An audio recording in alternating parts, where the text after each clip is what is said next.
La fecha es el 16 de abril de 1846, y con un comienzo lento y tambaleante, 9 carros comienzan el viaje de 25.000 millas desde Springfield, Illinois, hasta la costa oeste americana en California. Divididos en grupos familiares, 87 posibles colonos son dirigidos por el hombre de negocios James Fraser Reed. Está siguiendo los pasos de una gran carrera migratoria hacia la costa oeste y tiene planes de hacerse rico reclamando su propia participación en California. Viajando con su esposa, Margaret, también espera que el aire del mar y vivir en la costa ayude a las terribles migrañas de su esposa. Para prepararse para el viaje al oeste, Reed ha leído un nuevo libro publicado por Lansford W. Hastings, The Emigrants, Guide to Oregon and California. En el libro, Hastings anuncia un atajo por terreno fácil que podría cortar de 340 a 400 millas del viaje hacia el oeste. La ruta de Hastings, sin embargo, nunca ha sido probada y es puramente especulativa. Y de hecho, Hastings espera que pueda construir un imperio comercial desviando a los colonos por esta ruta hacia el fuerte de Sutter, o el actual Sacramento. Emprendiendo una ruta condenada, Reed comienza su viaje con otros 32 colonos, incluyendo las familias Donner, Graves, Breens, Murphys, Eddies,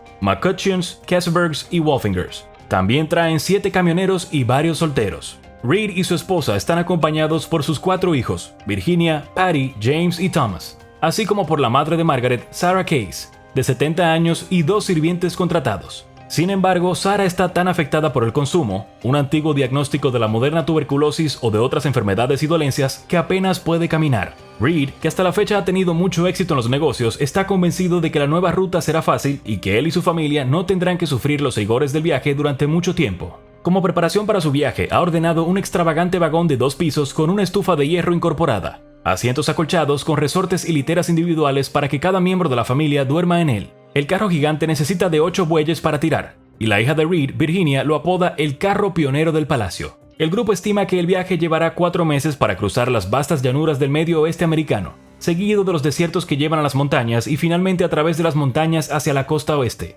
Su primera parada en este viaje es Independence, Missouri, que es el principal punto de partida de los senderos de Oregon y California, las principales vías para los viajeros que se dirigen al oeste. El grupo no tiene ni idea, pero el mismo día que la caravana se desplaza hacia el oeste, Lansford Hastings se dirige al este de California, deseoso de ver cómo era el atajo sobre el que había escrito en su guía. La caravana comenzó a recoger otras familias a medida que se movía más y más al oeste, aumentando su número. El 12 de mayo el grupo dejó Independence, Missouri en medio de una tormenta, un mal presagio de lo que estaba por venir. Solo una semana más tarde se unieron a otra caravana dirigida por un coronel de la caballería americana y continuaron empujando hacia el oeste hasta que se vieron retenidos por las aguas muy altas del Gran Río Azul en Kansas. Aquí el grupo experimentó su primera muerte, con la suegra de Reed, Sarah Case, muriendo. Fue enterrada junto al río, y el grupo construyó balsas para hacer flotar sus coches a través del río. Las cosas iban según lo planeado y la expedición llegó al fuerte Laramie en Wyoming, solo una semana después de lo previsto, el 27 de junio de 1846.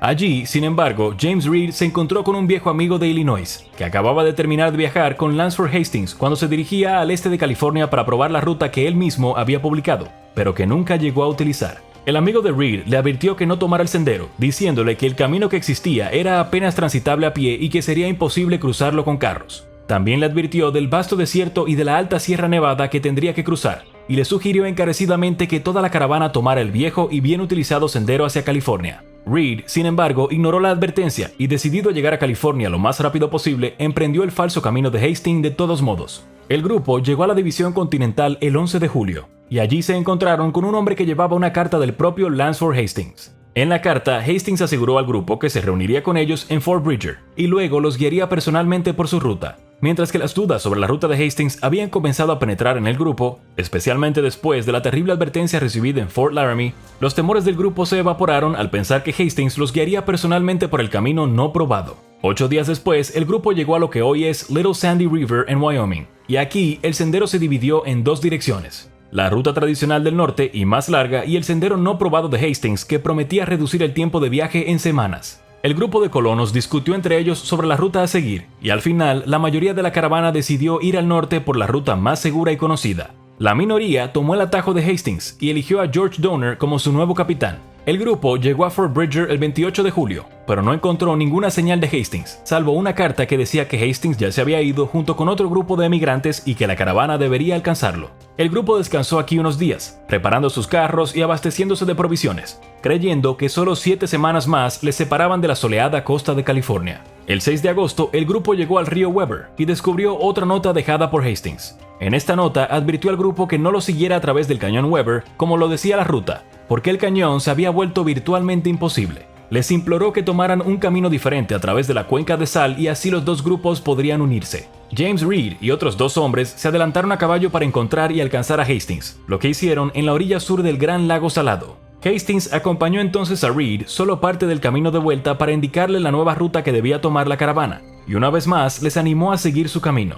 Entre los pioneros, sin embargo, la fe en el camino de Hastings se estaba desvaneciendo y se votó, con la mayoría optando por probar el nuevo camino en lugar de retroceder, lo que sería un error fatal. El camino a seguir resultó arduo y difícil, con el grupo obligado a despejar los árboles para que sus carros pudieran pasar. El grupo hacía menos de 2 millas al día, y finalmente se vieron obligados a abandonar algunos de sus carros y los suministros que llevaban. Los pioneros comenzaron a culpar a Hastings, y la moral se hundió aún más cuando el 25 de agosto la caravana tuvo otra muerte por consumo: Luke Halloran. A estas alturas, el temor de que no pudieran atravesar las montañas antes de que el invierno comenzara empezó a sentirse, ya que en 21 días el grupo solo había recorrido 36 millas. Los suministros se estaban agotando y el otoño se acercaba rápidamente. El 30 de agosto los pioneros lograron atravesar los espesos bosques y se dirigieron al gran desierto del lago Salado. Según la guía de Hastings, el viaje solo duraría 2 días, pero lo que los pioneros no se dieron cuenta es que la arena del desierto era muy húmeda y profunda, empantanando sus coches. No solo su progreso se ralentizó severamente, sino que al tercer día su suministro de agua estaba casi completamente agotado.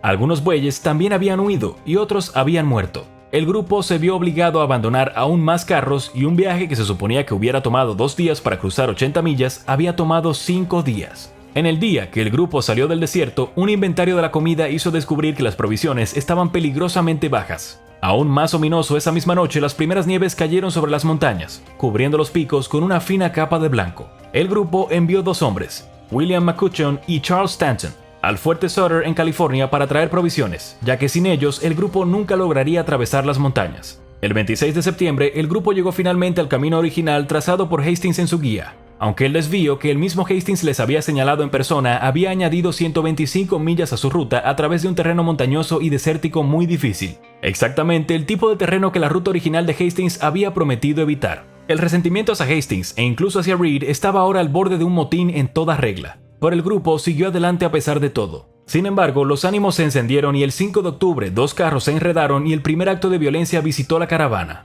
John Snyder, el conductor de uno de los carros, se frustró y comenzó a azotar a los bueyes indefensos. Reed ordenó a Snyder que se detuviera, pero cuando no lo hizo, Reed agarró su cuchillo y apuñaló al conductor en el estómago, matándolo. El grupo votó sobre cómo impartir justicia, y aunque algunos estaban a favor de colgar a Reed, sin duda ayudados por su resentimiento por su decisión de guiarlos por el camino de Hastings en primer lugar, al final Reed fue desterrado de la caravana, dejó a su familia atrás y se fue al oeste con otro hombre, para no ser visto nunca más por el grupo. El grupo Donner siguió adelante a lo largo del río Humboldt, y en un intento de aliviar la carga de los animales agotados, todos los que pudieron desembarcaron sus carros y caminaron. 2 días después de la muerte de Snyder, un anciano belga fue sacado del carro de Louis Kesselberg y obligado a caminar. El anciano tenía los pies gravemente hinchados y no podía seguir el ritmo, por lo que llamó a las puertas de todos los demás vagones, pero fue rechazado cada vez. La última vez que alguien lo vio, se quedó sentado bajo un gran arbusto de salvia, completamente exhausto e incapaz de caminar. El grupo lo dejó atrás para que muriera solo. El 16 de octubre, el exhausto y asediado grupo llegó finalmente a la puerta de la Sierra Nevada en lo que hoy es Reno, Nevada.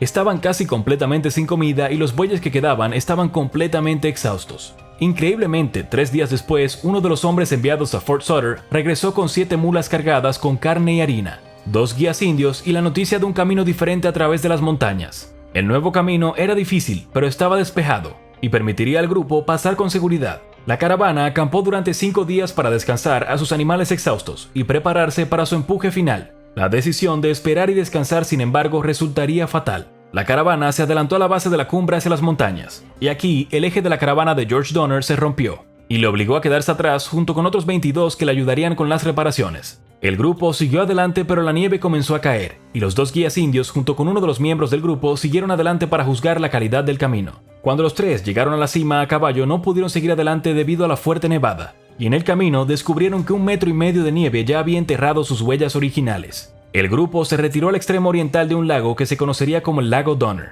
y construyó cabañas para albergar al grupo, con la esperanza de que la nieve temprana se derritiera eventualmente y les permitiera pasar al otro lado de las montañas. 6 millas detrás del grupo principal, los Donner se vieron obligados a construir refugios con tiendas, colchas, túnicas de búfalo y matorrales. El grupo eventualmente haría 2 intentos de cruzar la cumbre, pero 20 pies de nieve los atrapó en el lado equivocado de la Sierra Nevada. Para su horror, los colonos se dieron cuenta de que estaban efectivamente nevados y comenzaron a construir refugios para pasar el invierno. Al otro lado de las montañas, James Reed y el otro miembro del partido que había sido enviado por delante para buscar suministros, trataron de subir las montañas desde el lado opuesto para rescatar a sus familias. Desafortunadamente, mientras subían las montañas, la lluvia que caía se convertía en nieve y a solo 12 millas de la cumbre no podían ir más lejos. Los dos regresaron al fuerte de Sutter con la esperanza de reclutar más hombres y suministros para el rescate, pero la guerra entre Estados Unidos y México ya había alejado a la mayoría de los hombres. El grupo Donner estaba atascado y tendría que pasar el invierno con suministros cada vez más escasos.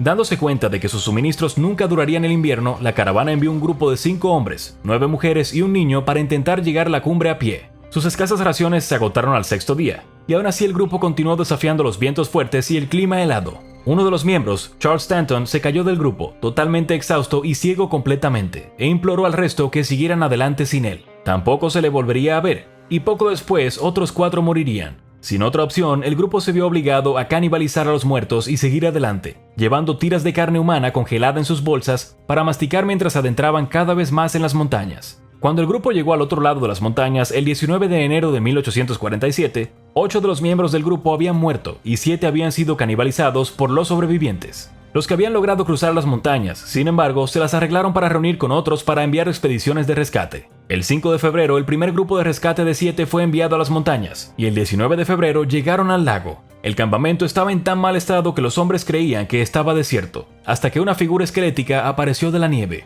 12 de los supervivientes ya estaban muertos y quedaban 48. Muchos de ellos se habían vuelto locos o apenas se aferraban a la vida. Debido a que el pequeño grupo de rescate no había sido capaz de traer ningún animal de carga con ellos, no pudieron dar a los sobrevivientes muchos suministros y solo pudieron guiar a 23 refugiados de vuelta a la seguridad. Sin embargo, en el camino 2 de los niños terminaron muriendo. Cuando los Donner y el grupo principal fueron rescatados, las pruebas de canibalismo a gran escala mostraron que muchos de los muertos habían sido comidos por los sobrevivientes. 2/3 de los hombres habían muerto, mientras que 2/3 de las mujeres y los niños habían sobrevivido, y los hombres habían renunciado a sus raciones y a su ropa de invierno para las mujeres y los niños. De los que habían emprendido la temeraria ruta de Hastings, 41 murieron y 46 sobrevivieron. Casi la mitad del grupo desapareció por inanición, enfermedad y exposición. Las historias de la tragedia del grupo Donner se difundieron por toda la nación a través de los periódicos, con muchos lectores culpando a los colonos por su propia temeridad. Al final, Hastings nunca fue considerado responsable de ninguna muerte, aunque la emigración a California cayó abruptamente después de la noticia de la tragedia, solo para retomar después de que la noticia de la fiebre del oro barriera a los Estados Unidos. ¿Cómo habrías sobrevivido si te hubieras quedado atrapado en las montañas sin comida para el invierno? ¿Crees que el canibalismo está bien en alguna situación? Déjanos saber en los comentarios, y como siempre, si disfrutaste de este video, no olvides darle me gusta, compartir y suscribirte para más contenido genial.